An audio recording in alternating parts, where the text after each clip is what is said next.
بسم اللہ الرحمن الرحیم۔ شروع اللہ کے نام سے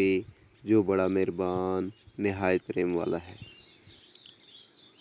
حضرت عبداللہ بن عمر رضی اللہ تعالیٰ عنہما سے روایت ہے کہ آپ صلی اللہ علیہ وآلہ وسلم نے ارشاد فرمایا،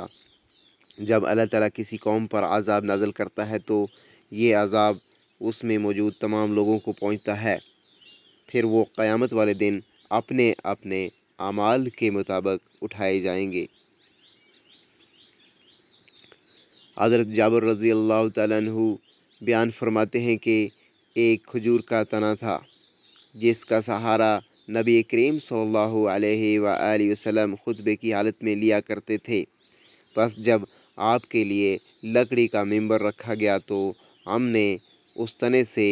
10 ماہ کی عاملہ اونٹنی کی مانند رونے کی آواز سنی، یہاں تک کہ آپ صلی اللہ علیہ وآلہ وسلم ممبر کے نیچے تشریف لائے اور اس پر اپنا دست مبارک رکھا تو وہ خاموش ہو گیا۔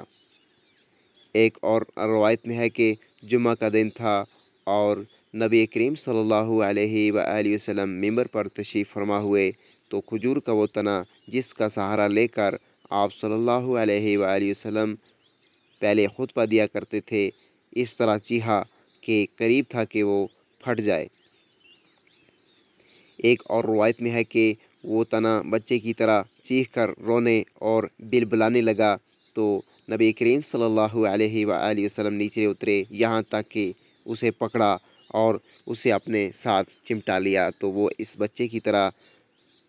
سسکیاں لینے لگا جس کو چپ کرایا جاتا ہے، یہاں تک کہ وہ خاموش ہو گیا۔ آپ صلی اللہ علیہ وآلہ وسلم نے ارشاد فرمایا، یہ اس لیے رویا کہ